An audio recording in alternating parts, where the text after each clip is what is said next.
In the last video, we saw that molecules having an asymmetric carbon atom, that is, all the whole substituents on the carbon are dissimilar, then the molecule becomes chiral. Otherwise, even if two substituents are similar, that becomes achiral. So, those compounds having chiral centers are optically active, as we have seen last time, and those which are having achiral system are non-optically active. I have written these points here.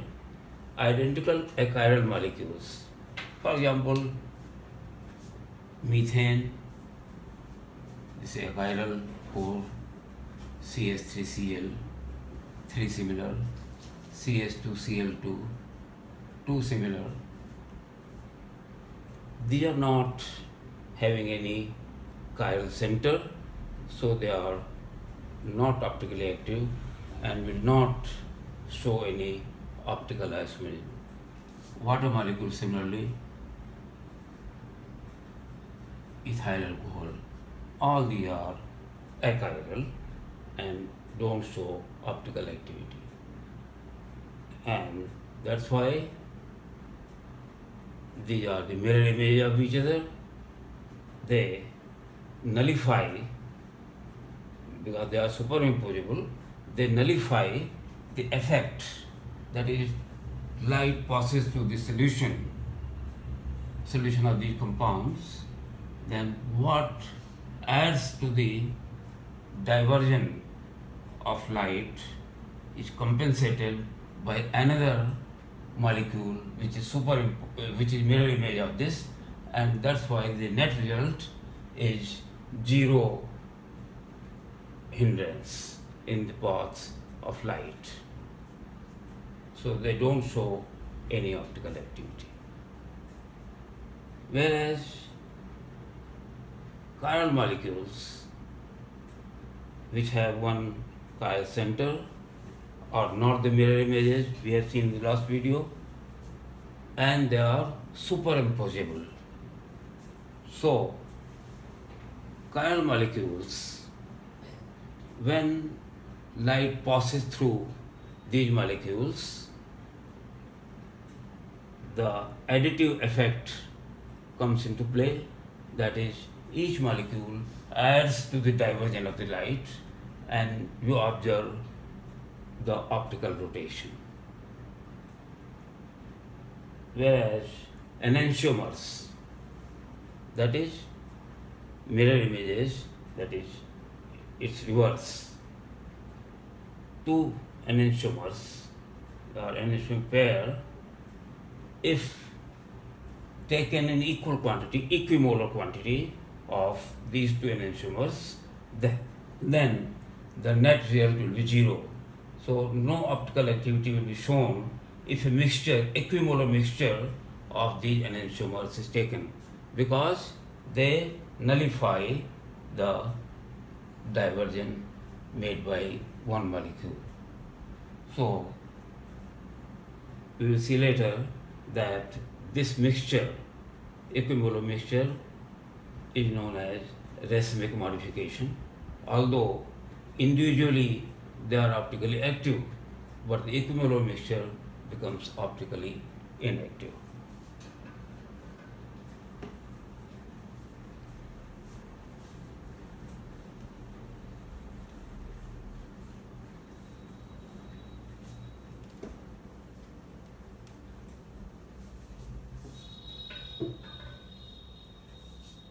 This is the earliest known molecule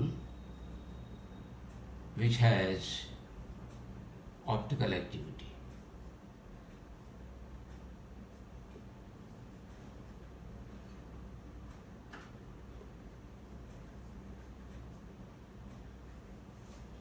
Glyceraldehyde.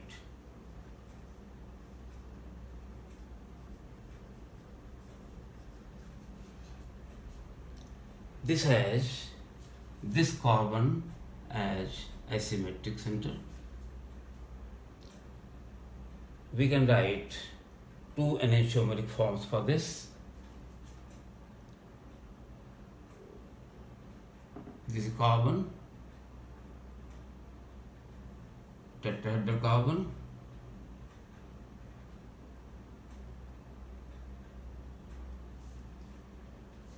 four valencies directed towards the ends of a regular tetrahedron.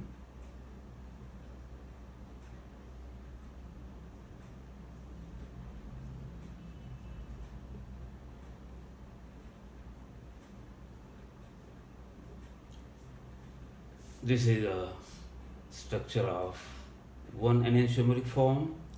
Its mirror image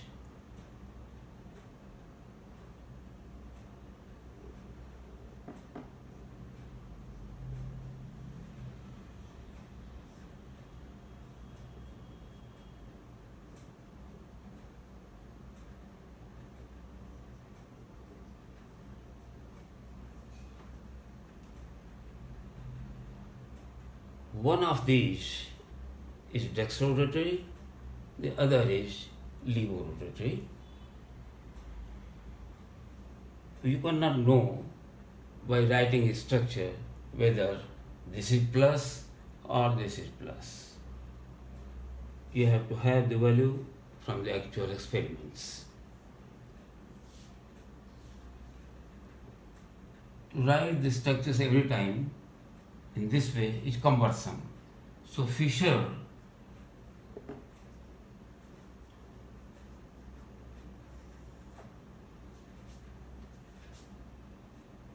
in Fischer projection,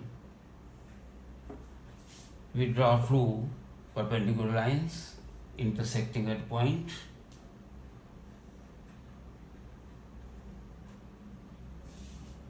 We will represent this in this form and this in this.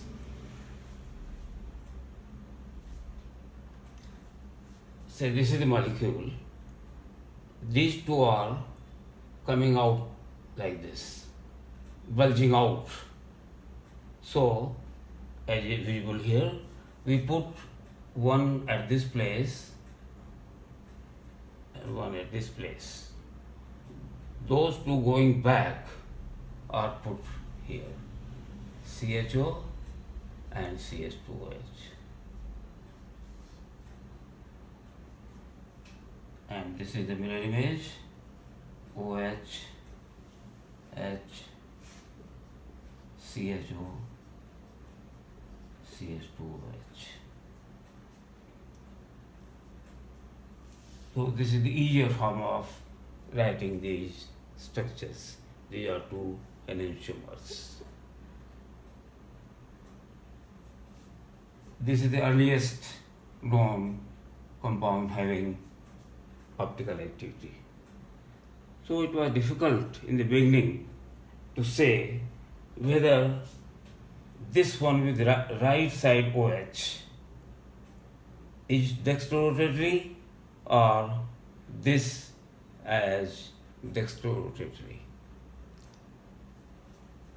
Fischer arbitrarily said that let us have this structure which is on the right side, OH on the right side, be dextrorotatory. Although it was later proved that his prediction was correct, but this was arbitrary at that time. He said that OH on the right and CHO on the top will be termed as plus, and he said that this type of configuration will be D. D comes from dextro, and they say that this is D plus. Since this was minus levorotatory, although this has nothing to do with dextrorotatory or levorotatory, this represents the absolute configuration.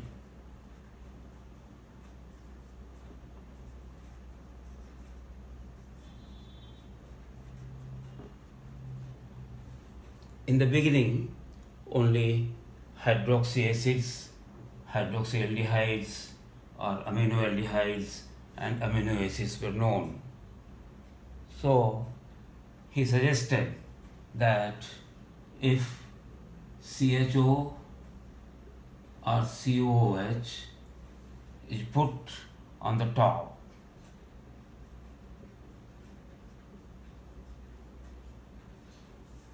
and OH or NH2, any of these, on the right side,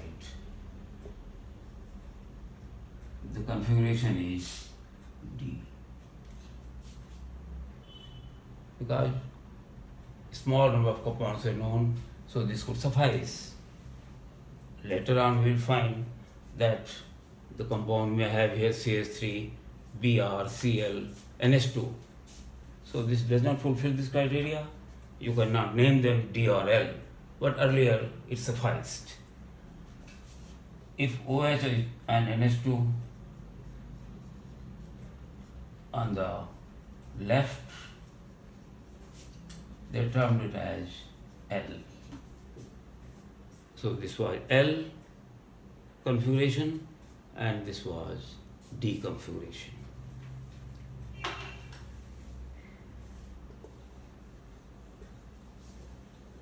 Let us say one more example of this type. Lactic acid.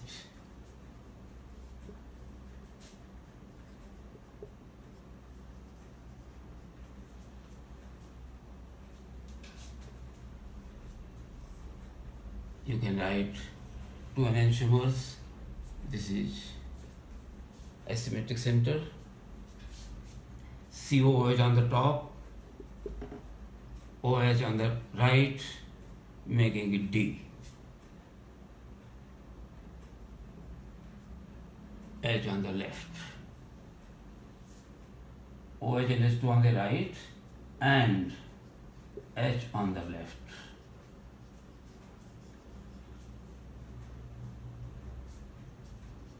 And H on the right. So this is complete thing now. So this was D according to this concept.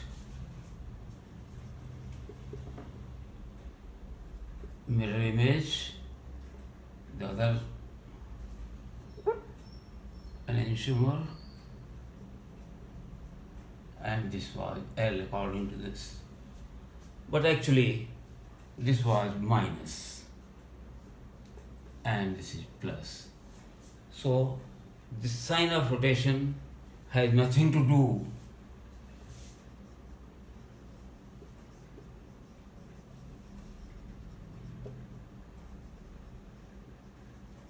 there is no connection